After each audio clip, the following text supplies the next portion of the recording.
बिस्मिल्लाहिर्रहमानिर्रहीम। अस्सलाम वालेकुम। आज के लेक्चर में हमारे दो टास्क हैं। टास्क वन हमारा ये है कि हम देखेंगे कि कैसे आप उबंटू में, जो कि लिनक्स ऑपरेटिंग सिस्टम की एक डिस्ट्रीब्यूशन है, कैसे आप उबंटू में G++ कंपाइलर को डाउनलोड एंड इंस्टॉल कर सकते हो। ये हम क्यों कर रहे हैं? आज के बाद असल में हम जितने भी डेटा स्ट्रक्चर्स पढ़ेंगे उनको हम इम्प्लीमेंट करेंगे C या C++ में। तो हमारे पास कंपाइलर होना चाहिए जो कि आपके C++ के प्रोग्राम्स को कंपाइल कर सके, बिल्ड कर सके। ठीक है। टास्क नंबर 2 में हम देखेंगे कि कैसे आप किसी भी C++ के सोर्स फाइल को क्रिएट कर सकते हो और G++ कंपाइलर के थ्रू आप उसको कंपाइल और बिल्ड कर सकते हो। और लास्ट में हम देखेंगे कि कैसे आप जो एग्जीक्यूटेबल फाइल जनरेट हो जाता है, कैसे आप उसको रन करके अपना आउटपुट देख सकते हो। तो सबसे पहले हम चलते हैं अपने टास्क 1 की तरफ और देखते हैं कि कैसे आप G++ कंपाइलर को डाउनलोड एंड इंस्टॉल कर सकते हो।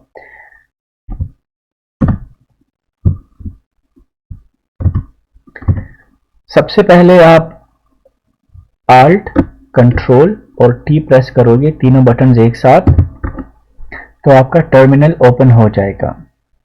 टर्मिनल ओपन होने के बाद आप एक कमांड दोगे, sudo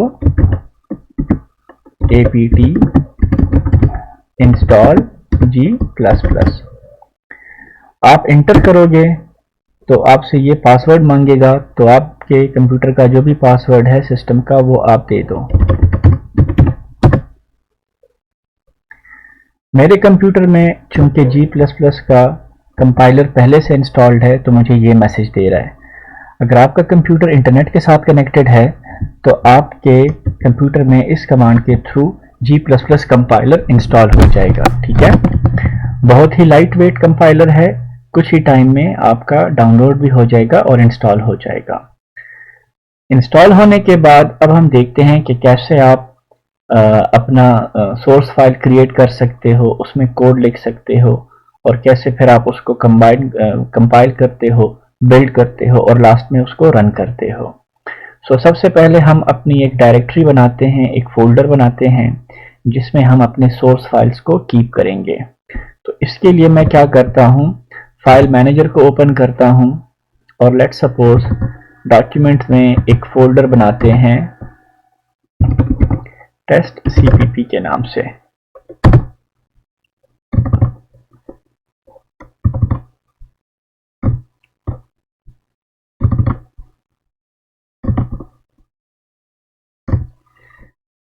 अच्छा, अब हम क्या करेंगे, यहाँ पर आप देखो जो कि वो फोल्डर जो कि हमारे सोर्स फाइल को कीप करेगा वो लाई कर रहा है डॉक्यूमेंट फोल्डर में और डॉक्यूमेंट है होम फोल्डर में। तो हम अपने टर्मिनल में सबसे पहले अपने करंट वर्किंग डायरेक्टरी को चेंज करेंगे। सबसे पहले हम इंटर करेंगे टेस्ट CPP फोल्डर में। तो मैं लिखूंगा CD का मतलब है चेंज डायरेक्टरी।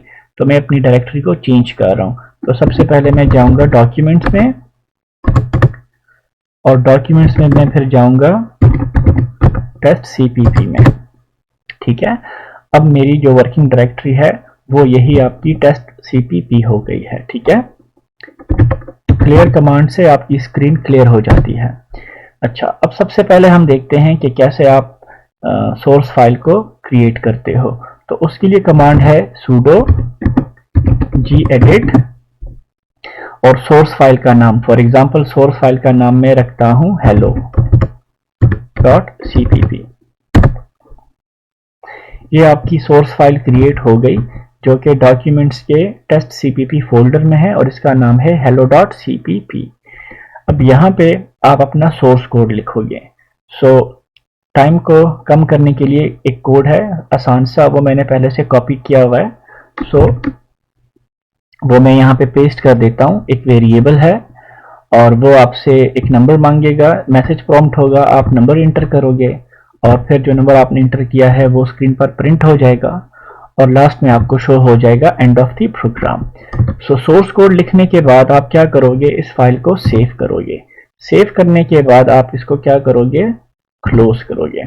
आप यहाँ पे देख सकते हो टेस्ट CPP फोल्डर में वो सोर्स फाइल आपका जनरेट हो गया है। अब हम क्या करते हैं, इस फाइल को कंपाइल और बिल्ड करते हैं। तो सबसे पहले आप लिखोगे G++ और सोर्स फाइल का नाम, तो सोर्स फाइल का नाम है hello.cpp। इसके बाद आप लोग एक डायरेक्टिव दोगे -o का। -o क्या करता है, G++ जो कंपाइलर है आपके सोर्स फाइल को कंपाइल करता है और कंपाइल करने के बाद इसको बिल्ड करता है, और बिल्ड करने के बाद एक एग्जीक्यूटेबल फाइल आपको जनरेट करके दे देता है। फिर उस एग्जीक्यूटेबल फाइल को आप रन करते हो, तो जो भी आपके कोड का आउटपुट है वो आप अपने टर्मिनल की स्क्रीन पर देख सकते हो। सो -o के बाद आप क्या करोगे, उस एग्जीक्यूटेबल फाइल का, उस आउटपुट फाइल का आप नाम दोगे। नाम आप कुछ भी दे सकते हो, लेकिन जनरल कन्वेंशन ये है कि जो आपके सोर्स फाइल का नाम है वही आपके एग्जीक्यूटेबल फाइल का भी नाम हो। सो मैं इसका नाम देता हूं हेलो। आप इंटर करोगे तो फाइल आपका कंपाइल हो गया और एग्जीक्यूटेबल फाइल देखो यहां पर बन गया हेलो के नाम से। अब मैं क्या करता हूं, इस हेलो को मैं रन करता हूं। तो रन करने के लिए आप सबसे पहले लिखोगे ./ और एग्जीक्यूटेबल फाइल का नाम। तो देखें सबसे पहले आपको आ रहा है inter a number. For example मैं एक नंबर इंटर करता हूं 78। सो आपने जो नंबर इंटर किया था वो स्क्रीन पे आपको शो हो रहा है और लास्ट में आपको आ रहा है एंड ऑफ प्रोग्राम। तो इसी तरह से आप किसी भी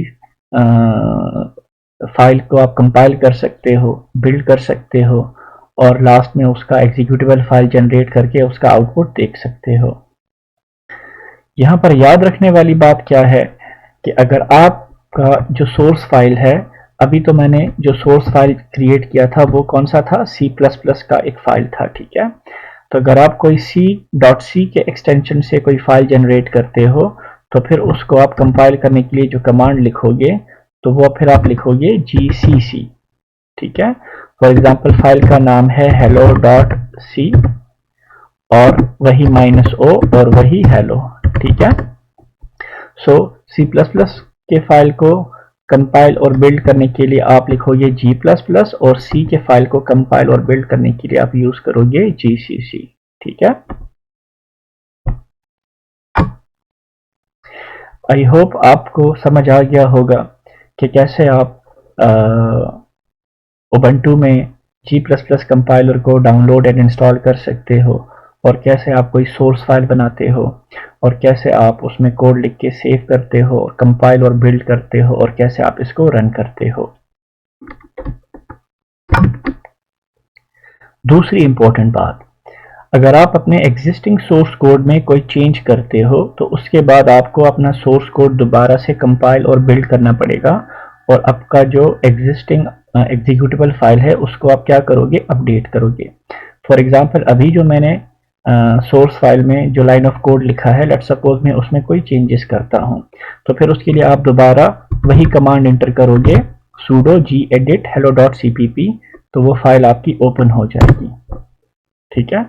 अब मैं लेट्स सपोज इसमें कोई चेंजेस करता हूं, लेट्स सपोज एक cout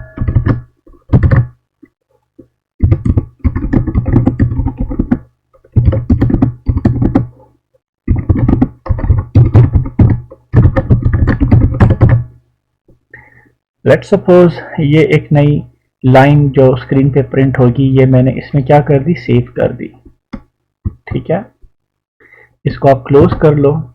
अब अगर मैं इस प्रोग्राम को दोबारा से बिल्ड नहीं करूंगा और मैं डायरेक्ट जो एग्जीक्यूटेबल फाइल है उसको रन करूंगा, तो इस प्रोग्राम का जो प्रीवियस वर्जन था वही मुझे शो होगा। फॉर एग्जांपल अगर मैं डायरेक्ट इसको कंपाइल ना करूं और डायरेक्ट प्रीवियस एग्जीक्यूटेबल फाइल को मैं रन करूं, तो देखिए इंटर अ नंबर और वही जो अपडेटेड वर्जन है वो मुझे वो आउटपुट शो नहीं हो रहा। सो अब मैं क्या करूंगा, इस प्रोग्राम को मैं दोबारा से कंपाइल करूंगा, और कंपाइल करने के लिए वही आप कमांड दोगे G++ hello.cpp -o hello, ठीक है। अपने कीबोर्ड पे अप और डाउन एरोज आप प्रेस करके जो प्रीवियस कमांड्स आपने इंटर किए हैं उनको आप क्विकली एक्सेस कर सकते हो, तो आपको दोबारा टाइप करने की जरूरत भी नहीं पड़ेगी। सो मैं क्या कर रहा हूं, दोबारा से बिल्ड करके अपना एग्जीक्यूटेबल फाइल अपडेट कर रहा हूं। अब अगर मैं इसको रन करूंगा, सो देखें आपका जो आपने जो मॉडिफिकेशन की थी सोर्स कोड में वो अब आपके पास आउटपुट का पार्ट बन गई हैं। ठीक है। सो आज के बाद आप जब भी कोई सोर्स फाइल बनाओगे उसमें फिर आप उसका आउटपुट जनरेट करोगे और आउटपुट के बाद अपने सोर्स फाइल में कोई चेंजेस करोगे तो उसको फिर आप दोबारा से कंपाइल करोगे, अदरवाइज आपका जो प्रीवियस वर्जन है आउटपुट है वही आपका रन होगा।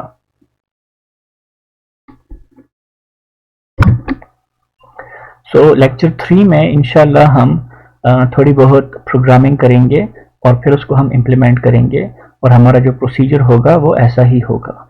इसी प्रोसीजर से हम सोर्स फाइल बनाएंगे, उसको कंपाइल और बिल्ड करेंगे और आउटपुट इसी प्रोसीजर से हम देखेंगे इंशाल्लाह।